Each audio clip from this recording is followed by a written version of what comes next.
linggo na po yan. Yes po, Sir Bian. Since nasabi niyo po, iba't ibang grupo, no? Ilan po ang inaasahang bilang ng mga sasama sa mismong araw po ng Trillion Peso March base po sa pinakahuling monitoring po ninyo?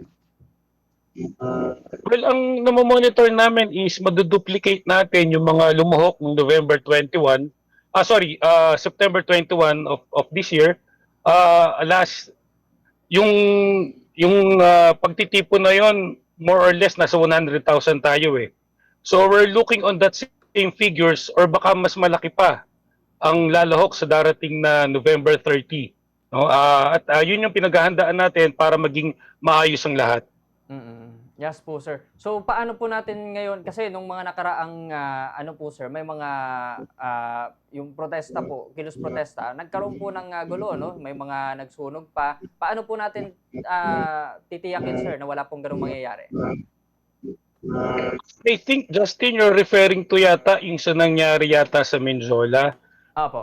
With regards naman doon sa nangyari doon sa nung September 21 rather, na nangyari sa EDSA, People Power Monument, that was very, very peaceful. Wala tayong mga ganong pangyayari.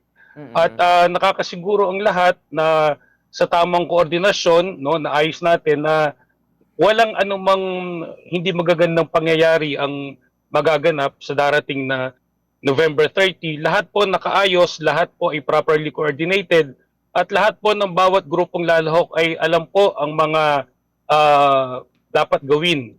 Particularly on the objective natin. Ito po'y, again, ulitin po natin, ito po'y mapayapang pagtitipon, no? Ang ating pong panawagan dito ay accountability, no? At the same time, matigil na po itong massive corruption na hinarap po ng ating bayan. Yes po, sir.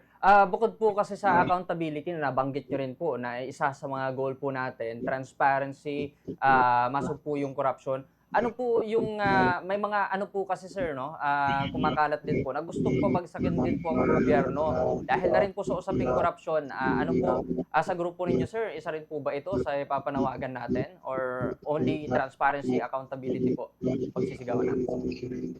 Sa ATOM, aside from accountability, transparency, and end of corruption, kami sa ATOM, we always adhere sa ating constitution. So we will not support any move that is the taliwas sinasabi ng ating constitution. So basically ang ATOM will always stand by kung ano yung sinasabi ng ating constitution. Yes po sir.